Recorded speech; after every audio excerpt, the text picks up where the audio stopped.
I convene the August 14th, 2024 regular board meeting to order at 7 p.m. Jackie, please call the roll. Emily Swistek. Here. Marjorie Bartelli. Here. Karen Larson, absent. Liz Sullivan. Here. Vanessa Berry, absent. Debbie Bryan. Here. Josh Martin. Here. Here she is. Not here. Okay. Agenda item number 2 is opportunity for visitors to speak. Public comment is for the general public to address the board. Each person will have up to 5 minutes to provide public comment. Seeing none, we will move along to item number 3. Item number 3 acknowledges that Vice President Bartelli and Trustee Bryan reviewed the July billings in August, and that President Swistek and Trustee Martin will review the August billings in September. Agenda item 4 is the consent agenda. Is there a trustee who wishes to pull something from the consent agenda? If not, may I have a motion and a second to approve the consent agenda? I move to approve the consent agenda. I'll second. Okay, I have a motion and a second. Discussion? Seeing none, Jackie, can you please call the roll? Emily Swistek. Aye. Marjorie Bartelli. Aye. Liz Sullivan. Aye. Vanessa Berry. Aye. Debbie Bryan. Aye. Josh Martin. Aye. Okay, motion passes. Agenda item 5 is unfinished business and capital improvement projects, that's program. Mark is not here yet, so we're going to skip number 5 until he gets here and move on to number 6. So agenda item number 6 is committee reports. 6A is finance. I don't have anything today. Okay, thank you. 6B is personnel and policy. Yeah, nothing now. Nothing yet. 6C is physical plant. Nothing to report. Okay. 6D is strategic planning.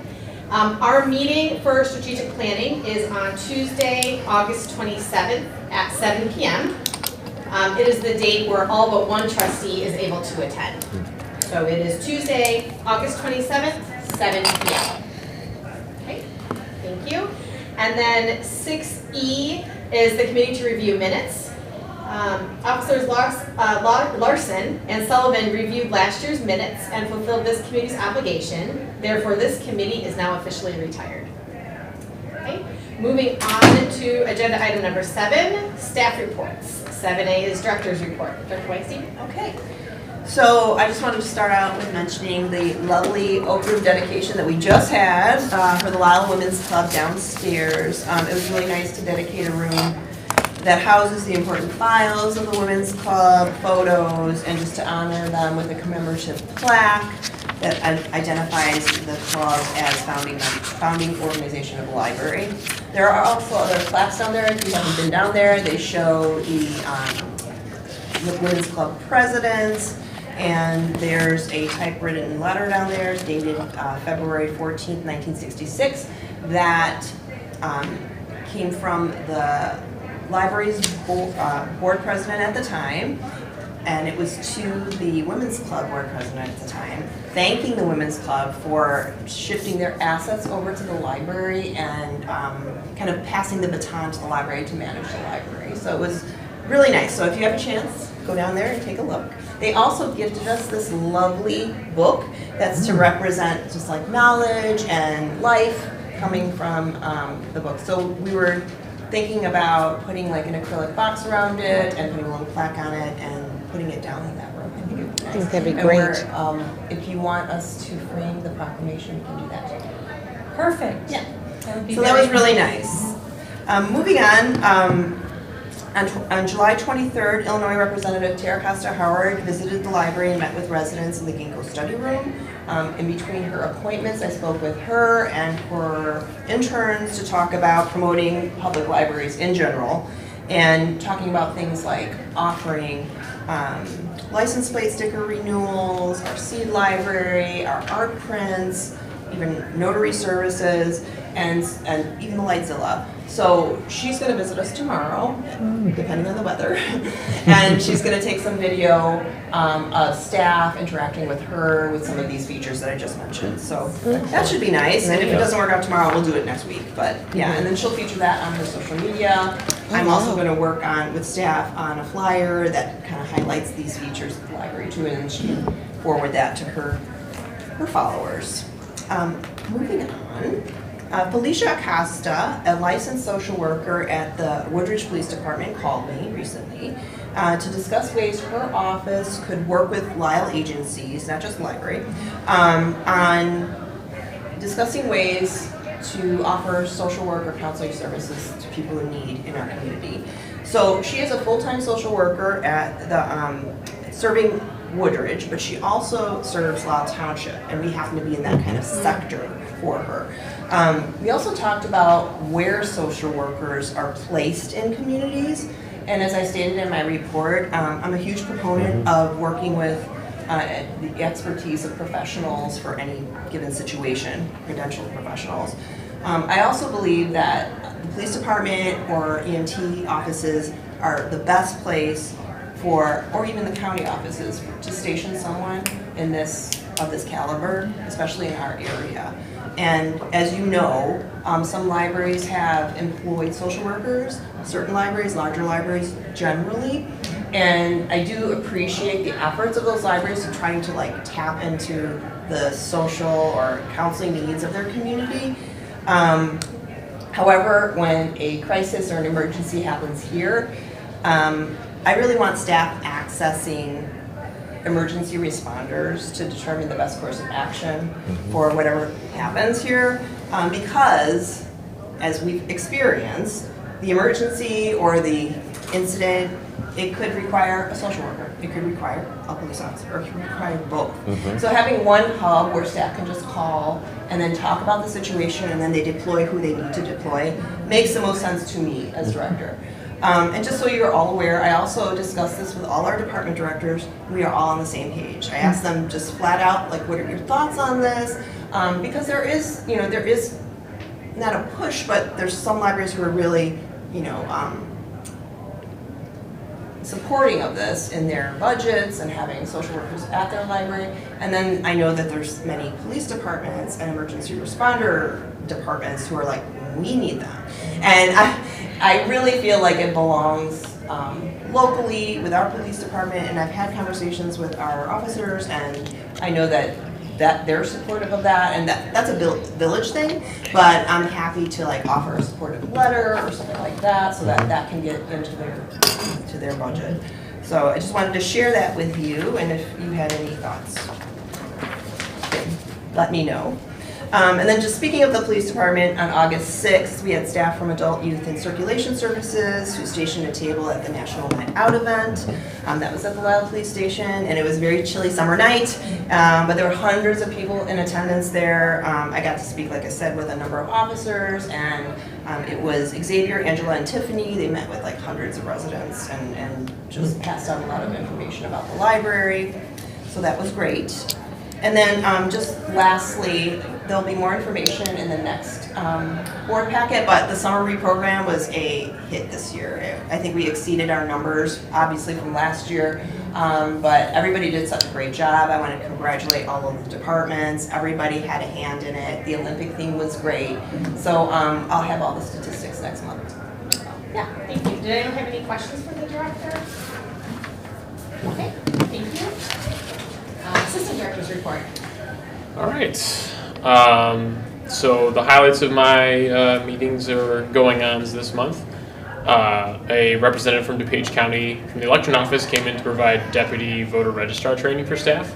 So whereas we used to have 3 in circulation, we now have 9 across the whole building. So we're better able to serve people who come in and looking to register to vote. And then Jackie and I attended the biannual LIRA meeting hosted by Gallagher Bassett. This is our insurance company for the facility. We meet once in November and once in June. So they usually have a topic of discussion. So a presenter come in and talk about different facility awareness, safety, security kind of stuff. And this time it was someone coming to talk about post-disaster cleanup and how that is handled partially through our insurance provider, gets us good contacts, and then what would be the steps that the different companies who do this take. So the next one is scheduled for our November meeting. And then specific to our facility here, Sendra came out to assess there's some heavy condensation on the lines running from the small AC unit that cools the server room. They split the lines, got them insulated properly, and we are all good to go. We also had West Side Rubber Wall come out to assess a leaking crack in the foundation in our west mechanical room. I'm waiting on a proposal from them, that's the word. And hopefully they can come in and take care of that shortly. And then Terrence Electric was also on site to fix some issues in the pergola area and the YS storage closet. We've submitted warranty claims on both of those fixtures. So right now they've cut off power to the fixture on the pergola, and they've put a temporary fixture in the YS office so that staff can still utilize that. But everything is safe and sound, and once the warranty claims are approved and come through, then we can have those fixtures replaced. And then a little add-on, last week the American Red Cross called me and let me know that a donation center had pulled out. And they were in dire straits looking for a location, so we were able to have them in our meeting rooms on Monday. And because we were able to do that, they were able to get 25 donors to come in and fulfill the ones they had scheduled that they would not have been otherwise. Yeah, we were lucky we had Yeah. the room not booked. Yes. It's usually packed. Yeah, they happened to ask us on a day, so it was the Monday right after summer reading ended on Saturday. So the YS had no programs, AS had no programs, and we were able to offer the space up. Great, that's wonderful. That's all I got. Does anyone have any questions for the assistant director? No. Okay, thank you. All right, moving on then.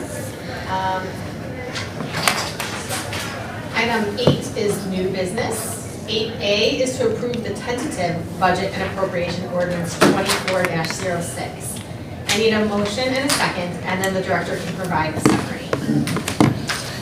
I move to approve the tentative budget and appropriation ordinance 24-06, an ordinance of such sums of money as may be deemed necessary to defray all necessary expenses and liabilities of the Lisle Library District for the fiscal year beginning July 1, 2024 and ending June 30th, 2025.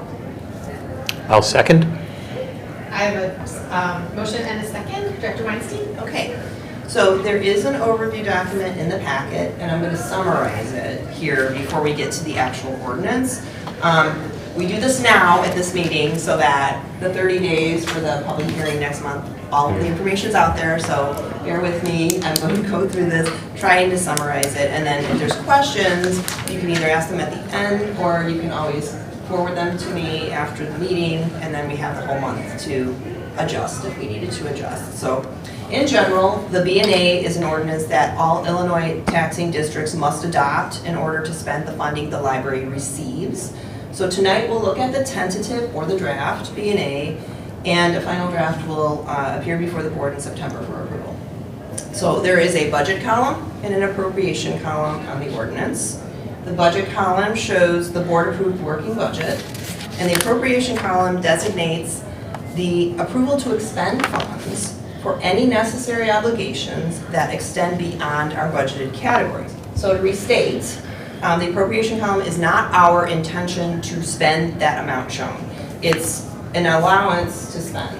So should we require spending beyond our planned budgeted amounts, we have that, legally documented. So it's for things like, additional tree removal if we had a really severe storm, or if there were utilities and they had rate hikes. And it's just for stuff that we cannot predict in our budget.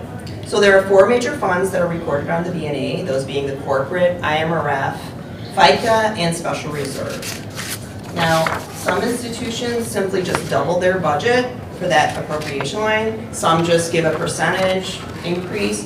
But what we've done every year is just to examine each category and separately determine the appropriation there.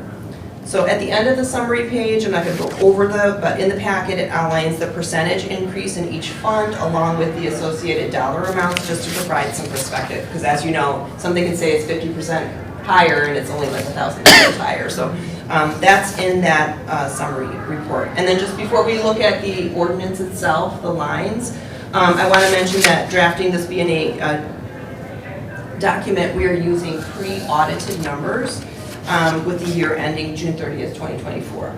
And then we received updated vendor estimates and insurance company estimates, and then we used the working budget to look at what we spent last year, what we intend to spend this year, and allow for those allowances. And then just the last note, I sent this in an email, but just want to restate for the public that I sent this draft to our attorney, and he replied and said everything looks in excellent order, so I'm happy to hear that. Okay, so moving on to the ordinance itself and the lines. Under A, letter A, employee costs, as you know, this is our largest expenditure in the budget. This also contains health insurance costs. So after the updates from our insurance company, we see a total 2.4% allowance here, and that's mostly to account for increases in insurance rates come the turn of the calendar. So that's employee costs. Under B, building costs, you'll see allowances here for potential increases in utility rates, repair work, minimal allowances under contracts just in case we revise a contract or add something to a contract that might be necessary for us, just looking ahead. So that total category allowance is 16%. Under C, operating costs, you'll see allowances for postage, printing, paper, bank fees, and things like that. And we always lean towards possibilities for costs to increase when the calendar year turns. But even if they don't, we allow for it here. So that category allowance here is a 5% increase. Under D, insurance costs, we have property damage, workers' comp, things like that. We see a total allowance of 13%, and that's per our advisors. Under E, contractual costs, this includes legal, outsourced IT services, investment agency and payroll, things like that. We see a total allowance of 19%, and that's mostly due to the IT line, just in case there's IT expenses that come down the line that we didn't see coming, where we'd have to hire out those outsourced services or provide a new service, or if we needed extra training or something like that. Under F, this is personnel development. This includes continuing education, conferences, and the in-service day. For this category, these costs generally stay pretty stable. Like, we have control over this. So we were sticking closer to our budget here, so you see a negligible, like 1.5% on this budget line.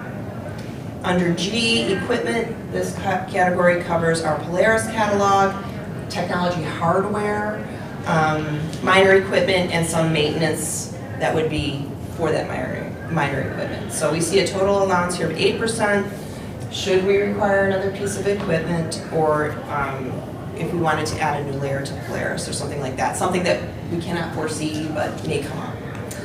Under H, library materials, of course this covers our books, our digital content, as well as the databases. And just in case like the next big J.K. Rowling comes around and we need to order a whole bunch more books, we've allowed for 4% here.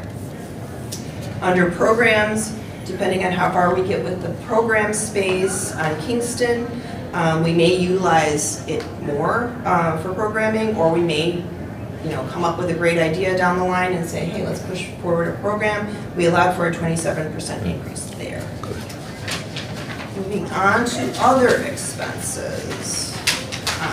This category provides for gifts and grants. So the per capita grant, we already know what we're getting.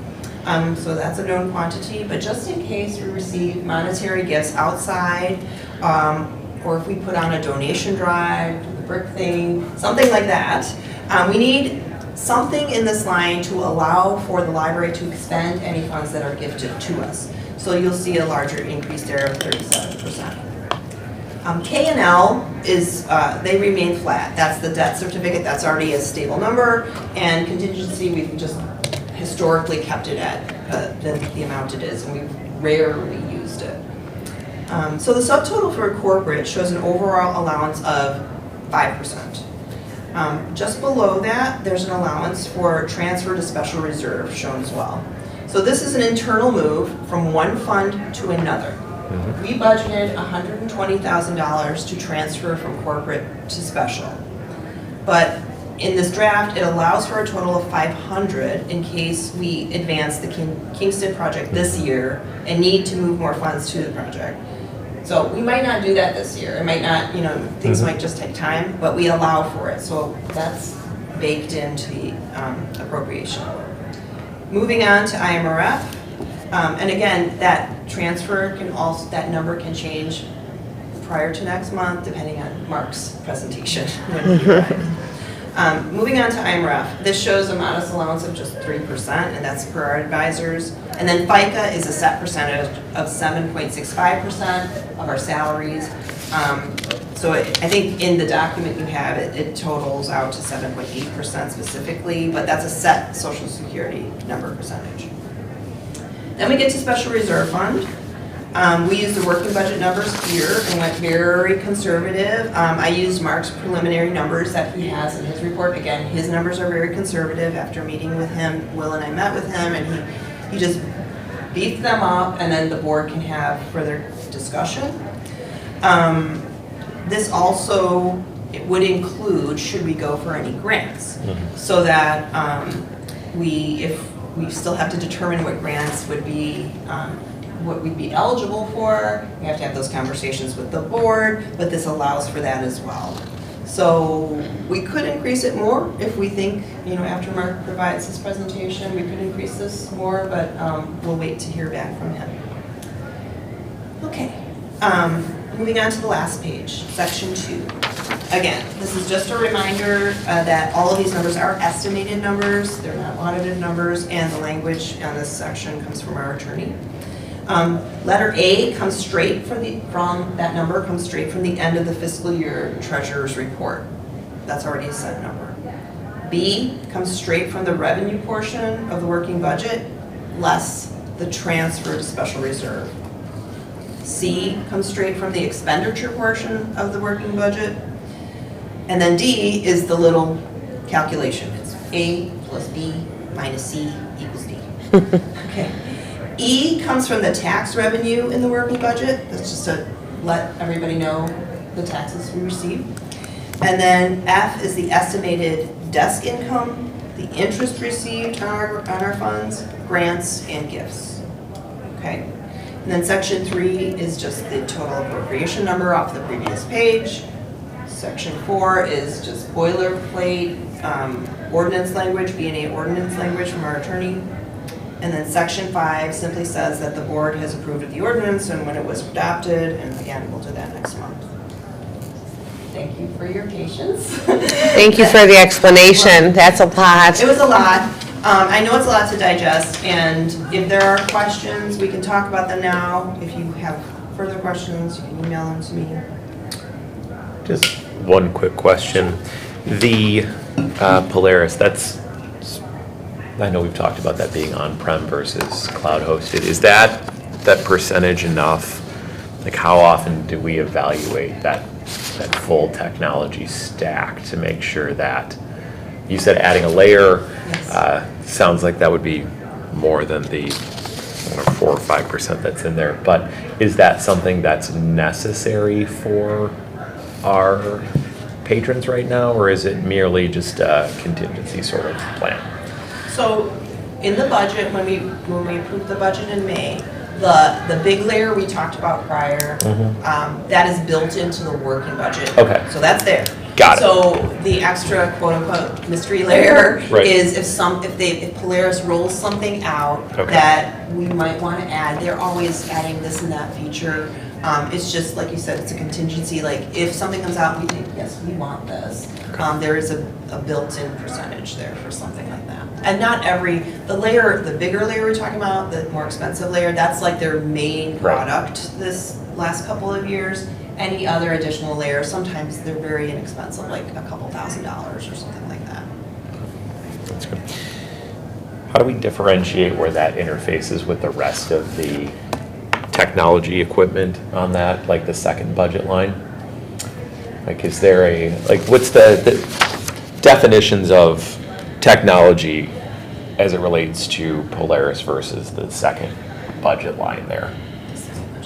Which is just, I believe, technology, right? That's the hardware. That's just hardware pieces. So like Polaris is the catalog, it's the whole, it's software. I thought there was some physical on-prem element to it though, correct? Servers, Yeah, it's hosted in our servers, but there's no like special piece just for Polaris. Interesting. Yeah. So why is that line broken out? because one's hardware, one's software, and Polaris is broken out because it's fairly expensive, and most libraries do like specifically talk Okay. about like what catalog they use, and so. Got it. And it's independent from databases because we are hosting that software. So it's more like a paid license than a service license for the databases. Yeah, it's strictly for, I mean, not strictly for staff, but the client, they call it a Polaris client. It's on our server. Right. There's also cloud services for it. Patrons have access to it through their Right. account. Right. But it's Yes. its own like animal. Right. Yeah. Okay. And the databases line is for patron use and professional use, but mostly that line is for patron use. And those are our subscription databases for Right. our annual. Okay. Thank you. Other questions for the director? Marjorie? I just wanted to ask, on page 38, under contractual costs, the legal services, how long ago did we review that? Remember we reviewed our legal firm? You mean the firm? Yeah, well, $7,000 isn't a huge amount of money, but are you anticipating an hourly increase, per hour, No, I'm not anticipating, frankly, I mean, even the budgeted number here, I think when I look back, we spent like $4,000 Oh, okay. last year. Okay. We do a lot in-house, like any FOIA stuff. The stuff we send to our attorney are generally these important ordinances, especially this Sure. one, are financial ordinances. They go through our attorney, but everything else we've done ourselves. We've saved a lot of money that way. We allow for 15,000 just in case something Okay. happens. But as far as the hourly goes, I'm not anticipating an increase, but even if we did, we would cover it. Yeah, it would Okay. cover it. Thank you. And as far as, I'm sorry to answer your question, is reviewing our attorney, trying to remember when we did, it was probably around 2018. Oh, it's been a while, that's right. Yeah, I was thinking it was before COVID. it was. It was. But remember, we also have, when we did that, if our attorney didn't have expertise in a certain area, we also have kind of a backup firm, Ron Schwartz. Right. Okay, thank you. Welcome. Any other questions for the director? Okay. Okay, so we need to do, that was an action, so we're approving the tentative BNA. So Jackie, can you please call the roll? Yes. Emily Swister. Aye. Marjorie Bartelli. Aye. Liz Sullivan. Aye. Vanessa Berry. Aye. Debbie Bryant. Aye. Josh Martin. Aye. Motion passes, thank you. 8B is to accept the Illinois Public Library Annual Report. I need a motion and a second, and then the director will summarize. I move to accept the Illinois Public Library Annual Report, or more commonly known as the IPLAR report, a report that will be submitted to the state library as a condition of system membership. I'll second. A motion and a second, Director Weinstein? Well, the motion really says it all. But this is a very detailed statistical report, and I have to thank all of our department directors, and Will especially, because he really worked on making sure that the department directors pulled together their statistics. Now, the statistics in the report are the way they ask the questions are very different from the way we calculate them for our board packet, so I'm just letting you know if you see like inconsistencies, that's okay. But there's information in there about, trustee names, who's on our board, and where you live. That's been redacted for the public packet, but when this gets submitted to the state, everything will be in there. Any questions? Jackie, can you call the roll, please? Emily Swister. Aye. Marjorie Bartelli. Aye. Liz Sullivan. Aye. Vanessa Berry. Aye. Debbie Bryant. Aye. Josh Martin. Aye. Motion passes, thank you. We should do it, go to the next, and then when we come back out, then Mark, okay. All right, so, since Mark's not here yet, we will move on. 8C and 8D include the semi-annual review of executive session minutes and review of executive session recordings more than 18 months old. To take action, I'll entertain a motion and a second to go into an executive session under item 9A. Whoever makes the motion, please read aloud the full citation, and then we'll return to agenda item 8C and D after executive session, and then hopefully Mark will. I move to go into executive session under 5 ILCS 120/2C21, the discussion of minutes of meetings lawfully closed under this act, whether for the purpose of approval by the body of the minutes or semi-annual review of the minutes as mandated by section 2.06. I second. Okay, we have a motion and a second to go into executive session. Okay.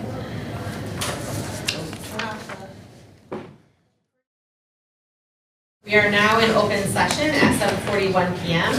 May I have a motion and a second for agenda item 8C? Is that okay. I move to release the February 21st, 2024 minutes of the Lisle Library District Board of Trustees. I'll second. Okay, we have a motion and a second. Any other discussion? Jackie, please call the roll. Emily Swister. Aye. Marjorie Bartelli. Aye. Liz Sullivan. Aye. Vanessa Berry. Aye. Debbie Bryant. Aye. Josh Martin. Aye. Okay, motion passes. Can I have a motion and a second for agenda item 8D? I move to destroy the executive session recording for February 21st, 2023. Second?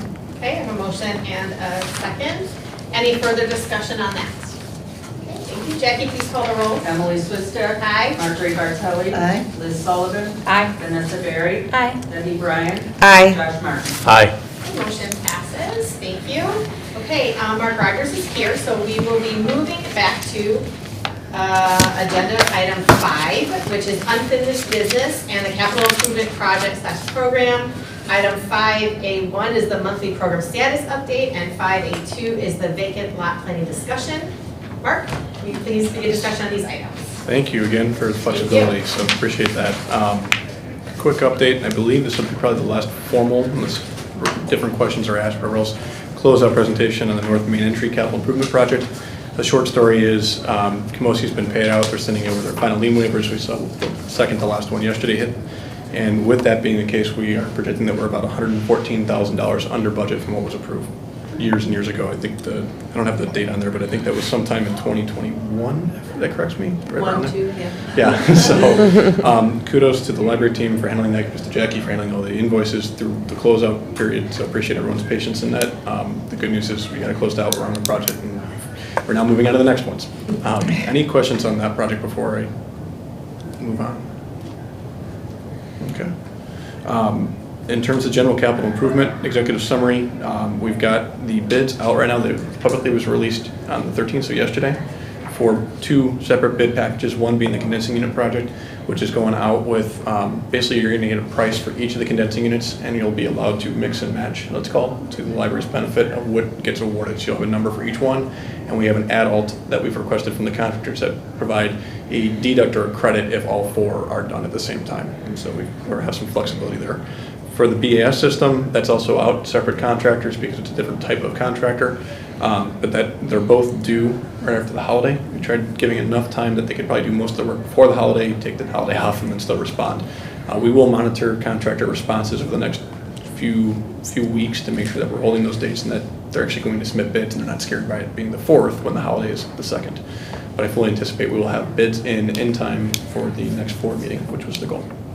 And can I just mention quickly, if any of the board members want to see all of this documentation, it's all posted on the website under If you go to About Us, Capital Projects, it's at the bottom of the page there.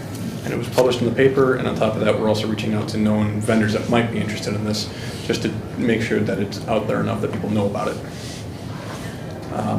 I've struck out the boiler replacement, so we're not moving forward with that. For the last discussion, I'll take that off the agenda as we go forward here. The capital replacement, because we're getting bids back in next month, I think that's appropriate to talk about that, and let's focus on the vacant planning here tonight and walk through all of it kind of in a sequential manner. We're hoping to bring all of that to you tonight, but because we got bids out, they're not coming back till September, it just makes sense to stage it out just a little bit longer, to not rush it.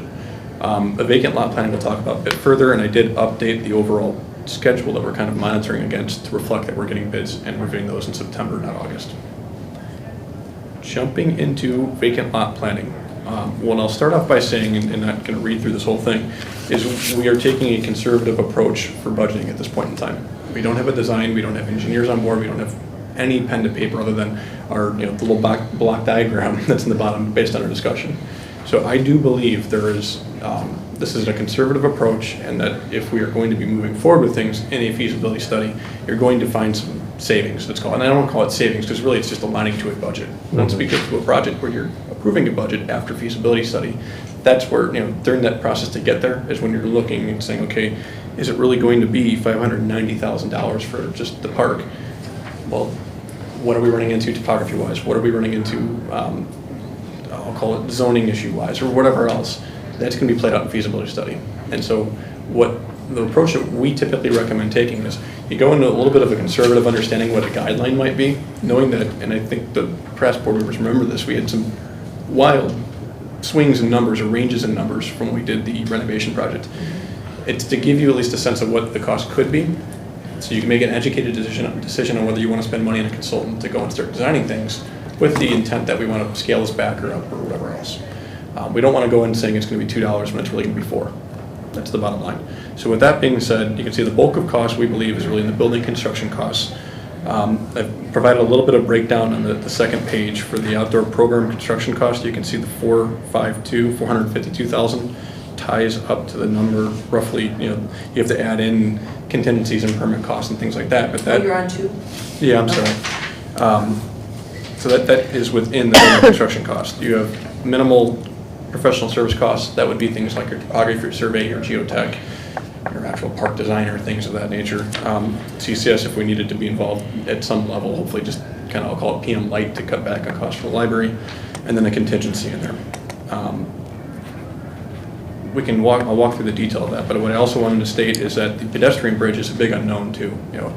How wide, because it's a big number on top of the 590, and you look at that. And what we're assuming is that this is going to be something in the range of $250,000 of just the bridge itself.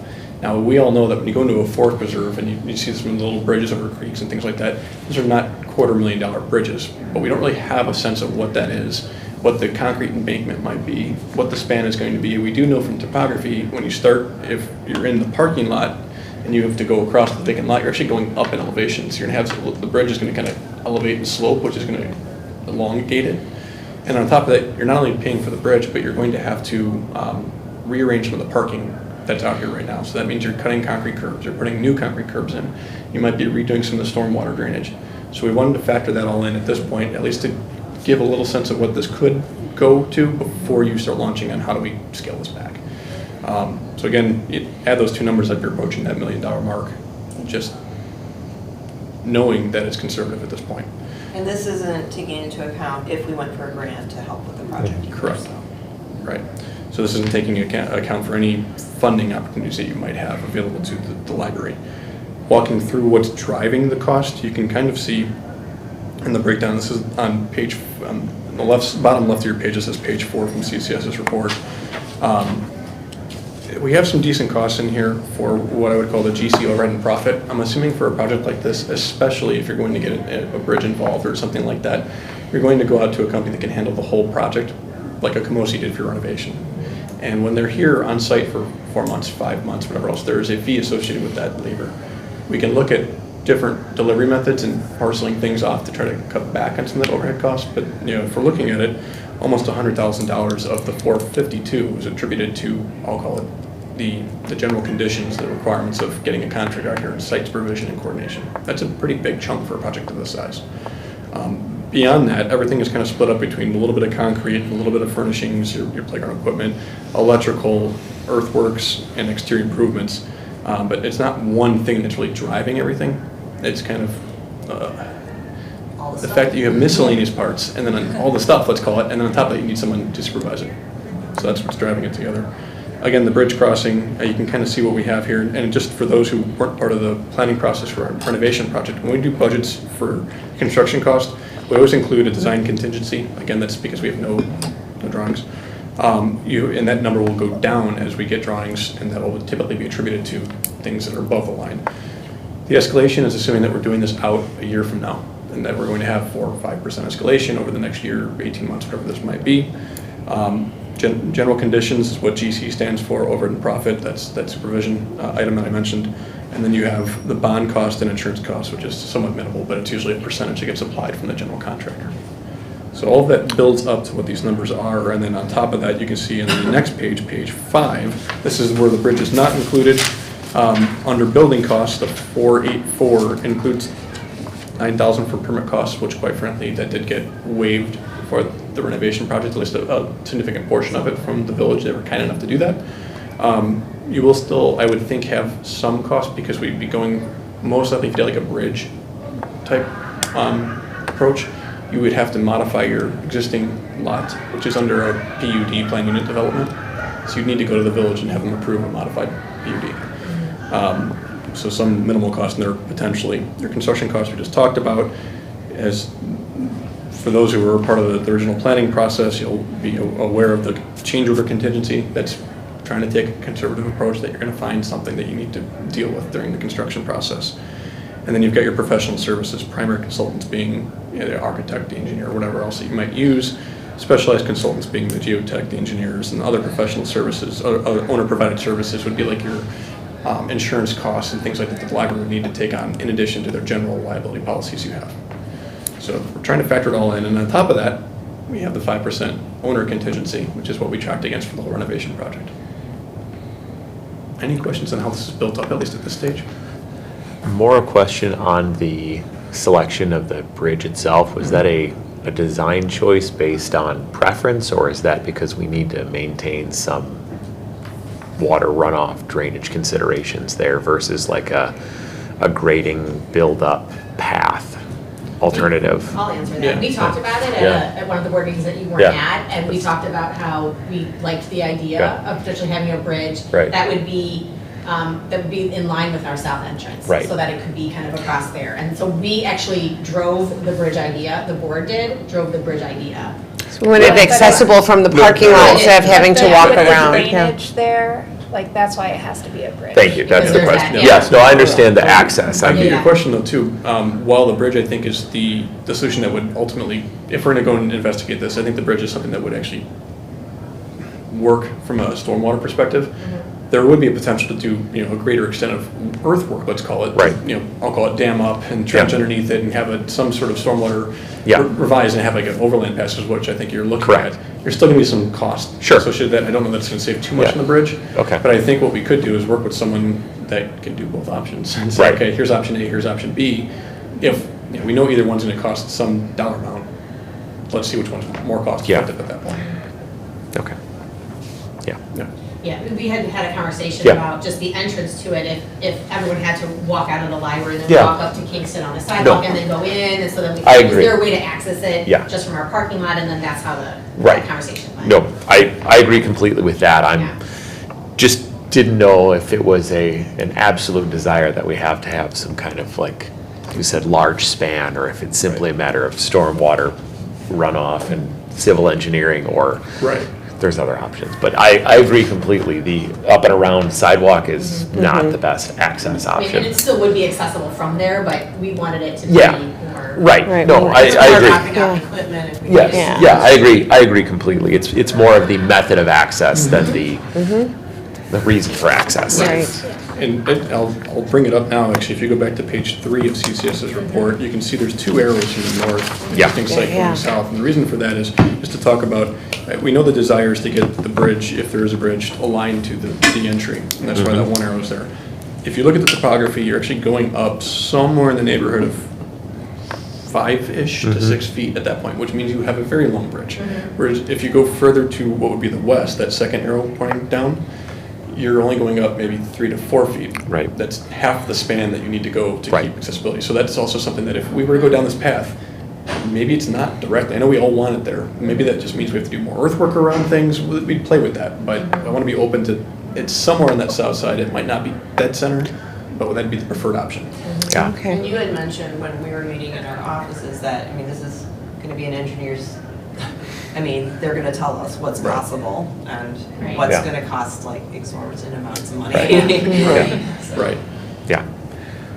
And we can put feelers out there to firms if the board directs us to see, okay, what would a feasibility study for just the bridge cost, for instance, or just that one component versus the whole park with it. And we can play with it to see, okay, what does the board want to chew Sure. off and when? So we don't have to do it all at once. And I think the point of tonight wasn't so much to decide what you want, it was to lay out the numbers, start your wheels thinking about it, so that way when we come back to next month with the bids in for the HVAC, with the capital improvement planning, you can see how the slots in and we can find a right fit that doesn't make sense to launch on further investigation now, let's to get budget numbers, or do we push this out, or? Yep. or what. So, Mark, just for your knowledge, so what we went over tonight was our budget appropriation ordinance, a draft of it. Next month, we'll be approving it, and we built in some, at least our draft built in some of these numbers. Okay. like very conservative numbers. Right. So, just so you know, That's we're good. planning. Sure, yeah, that sounds good. Are there any questions, any discussions or thoughts? And these numbers are big, that's why I wanted to make sure that we had an opportunity to Did talk you go about over it. page 6 yet? Let's see, page 6 would be. Did you do that? Page Yes. 6 The is- bridge. Yeah, that's, essentially I didn't highlight it, but it's the same as above. But what we did here is we added in the construction cost for the bridge. I see. And we have a little bit more in terms of the primary consultants and other owner-provided services for extra material testing and thinking a structural engineer versus just a civil engineer. Sure.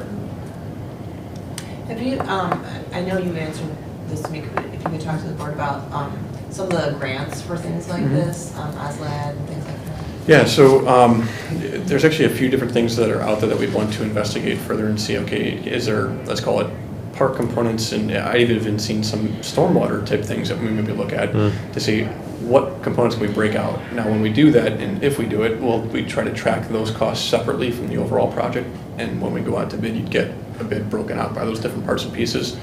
The timing of that is going to be critical, though, in trying to Yeah. identify those and slot in, because some of those grants you do need to be basically construction ready or shovel ready Yeah. And they to put out, apply. like, some of them are quarterly, and you just have to Yep. go. Yeah, it's, we've struggled with some of them when you come in and say, oh, we have this idea, we think it's gonna cost this much, and they look at it and they go, I'm gonna give it to the person that's ready for the project versus the one that's Yeah. thinking about it. Sure. So, Thank you. Does anyone else have any other questions for Marjorie? Would you have any idea how many parking spaces would be affected? I don't know off the top of my head, if I had to take a guess, because they're slanted, and it's just a pure guess, it's probably in the range of 1 to 5, most likely lower, because you're gonna have 2 impacted with the diagonal.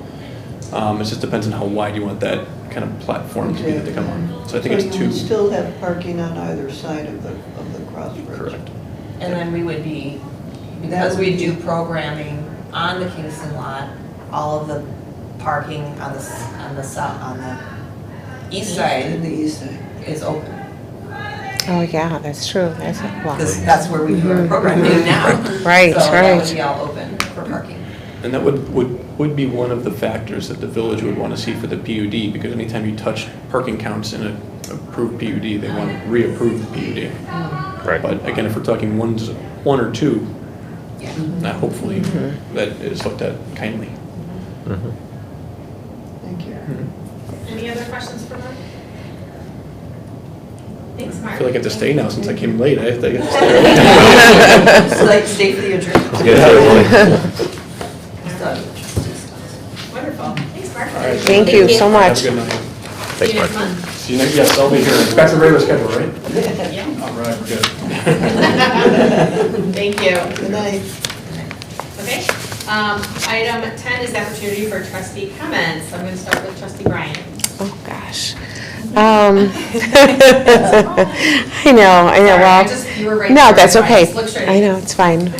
Your bees are used to going first a lot of times anyway, so it's all right. Well, I'm excited. I just have to say, I'm excited about the vacant land and the development, and he explained it so well, so, yeah, it's kind of fun things to think about. And I did have a question about the voter registration. I'm super excited that we have 9 people. Do you guys put that on social media? We can. Yeah, I think that would be great, just to, make it another service, you can stop in and get it done and what you need to bring. I think, maybe it would just be a nice place for people to know where they can go. We do have it on our website. Uh-huh, So like under yeah. civic services, we have voter registration, notary services, Yeah. and License plates, License yeah, plates. yeah. How did I forget that? So those are the 3 that I mentioned, but yeah. That's Yeah, I mean, I always know you can register to vote here, but not everybody does, and, maybe it just would be a nice thing. True. So, that's it. Thank you. Trustee Martin. Just one note, thank you again on the preparation of the B&A ordinance. I was pleased with the increases, especially in the area of programming. I think I had mentioned that before, at least the ability for increases in programming. I know that's valuable, so I appreciate the work that goes into that and being very diligent with the finances, but also recognizing the need to have the ability to bring more services to the patron. So thank you. Trustee Berry. I wanted to say great job on the summer read program. My daughter, who's a very slow reader, worked her butt off this summer because she really wanted the Legos. So whoever was in charge of like picking the prizes was like spot on what that age group would actually want. So Nice. yeah, it was great. Thank you. Secretary Sullivan. Well, from a selfish perspective, great job on the Oak Room dedication. I don't have anything else. Thank you. Vice President Bartelli. I was going to add to that, Liz. It was really a fun event. Did a great job. And it was interesting meeting some of the women club members that I'm not familiar with. And I'm just wondering if this might be an impetus for us to do more with friends and women's clubs. And I know we've been through this, but we had some members from that organization here. That was nice. It's kind of a rallying point, but it was a great function. And thank you, Liz, did a great job. That's it. Thank you. And I'll go last. I want to echo what Marjorie just said, Liz. That was a really nice dedication ceremony. The room looked great. I think it was really nice to see all the people that were there. I really appreciated everything that you said. We talked about it before the meeting, but just the information that you shared about the history of the Lisle Women's Club and how they began the Lisle Library District, and it was just really nice to see that and all the people that came. It was just a really wonderful event, and Director Weinstein for the words that you said as well. So thank you, and thank you for the delicious cake also. And then also I just wanted to say thank you for everyone for all of your contributions tonight. I really appreciate it when everyone gets a chance to speak and feels comfortable speaking. So I know that not everyone really shared a lot, but just to try to get everyone to talk. And so I appreciate that, and hopefully if there's a time when I don't ask you for discussion, or if I don't, make sure that everyone has a chance to speak if they want to, please call me out on it so that you have the opportunity to speak. I don't want anyone to feel like they can't share anything or ask any questions that they have. With that, the last item on the agenda is to adjourn. May I move to adjourn. And a second. Second. We have a motion and a second. All in favor? Aye. Okay, we are adjourned at 8:04 p.m. Great.